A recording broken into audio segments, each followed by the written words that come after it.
ఒక ఫ్యాక్టరీలో ఆనంద్ మహీంద్ర మాట్లాడిన ఒక మాట అక్కడున్న వర్కర్స్ ని అగ్రెసివ్ గా మార్చింది. పరిస్థితి ఇంత తీవ్రంగా మారింది అంటే 4 గంటల పాటు ఆయన ఆఫీస్లోనే ఉండాల్సి వచ్చింది. ఇంత పెద్ద బిజినెస్ లీడర్ జీవితంలో ఇలాంటి పరిస్థితి ఎందుకు వచ్చింది? ఇదే కథ మనల్ని మహీంద్ర ప్రపంచంలోకి తీసుకెళ్తుంది. 1945 ముంబైలో ఒక చిన్న స్టీల్ ట్రేడింగ్ కంపెనీ ప్రారంభమైంది. పేరు మహీంద్ర అండ్ మహమ్మద్. ఈ కంపెనీని మొదలుపెట్టింది జగదీష్ చంద్ర మహీంద్ర, కేసీ మహీంద్ర మరియు వారి స్నేహితుడు మాలిక్ గులాం మహమ్మద్.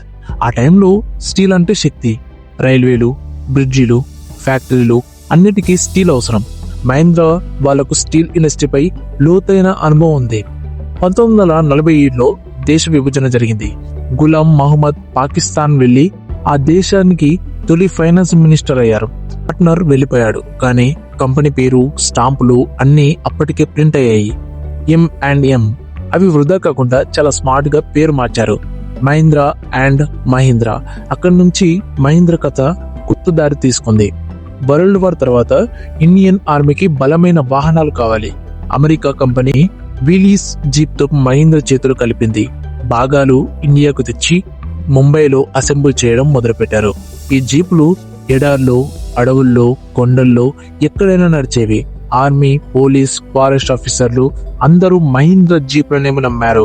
1960లలో భారతదేశం ప్రధానంగా వ్యవసాయం దేశం. మహీంద్ర ట్రాక్టర్లలోకి అడుగుపెట్టింది. ఇండియన్ రైతులకు విదేశీ బ్రాండ్కు బదులు దేశీయ ఆప్షన్ దొరికింది. లైసెన్స్ రాజ్ కాలంలో కూడా మహీంద్ర ముందుకు వెళ్ళింది. ఇక్కడే మహీంద్ర రైతుల నమ్మకాన్ని గెలుచుకుంది. ఆనంద్ మహీంద్ర అసలు బిజినెస్ లోకి రావాలని అనుకోలేదు. ఆయన కళ ఫిలిం మేకర్ అవ్వడం. Anand Mahindra and bill gates classmates ఒక షార్ట్ ఫిల్మ్ చేసి అవార్డు కూడా గెలిచారు. 1981లో మహీంద్ర గ్రూప్ లో అడుగు పెట్టారు. 1991లో ఇండియన్ ఎకానమీ లిబరలైజ్ అయ్యింది. విదేశీ కంపెనీలు ఇండియాలోకి వచ్చాయి. అదే సమయంలో ఒక ఫారిన్ ఇన్వెస్టర్ మహీంద్ర షేర్లు కొనుగోలు చేసి టేక్ ఓవర్ చేయాలని చూశాడు. ఆనంద్ మహీంద్ర స్మార్ట్ స్ట్రాటజీ వేశారు. షేర్లు తమ వాళ్ళ దగ్గరే ఉండాలి అని చూశారు. మహీంద్ర కాపాడబడింది. కొన్ని నిర్ణయాలు తప్పయ్యాయి, కొన్ని అవకాశాలు మిస్ అయ్యాయి, కానీ ప్రతి తప్పు నుంచి ఒక పాఠం నేర్చుకున్నారు. రిస్క్ తీసుకున్నారు, డైవర్సిఫై చేశారు. Auto, IT, finance, defence, aerospace, energy, Mahindra ప్రతి చోట ఉంది. ఒక చిన్న స్టీల్ ట్రేడింగ్ కంపెనీ ఈ రోజు 100కి పైగా దేశాల్లో బిజినెస్ చేస్తున్న గ్లోబల్ గ్రూప్. రెవెన్యూ 1,20,000 కోట్లకు పైగా ఉంటుంది. ఈ కథ మనకు చెప్పే పాఠం ఒకటే: రిస్క్ లేకుండా రివార్డ్ లేదు. మహీంద్ర విజయం వెనుక డబ్బు కాదు, ధైర్యమైన నిర్ణయాలే ఉన్నాయి.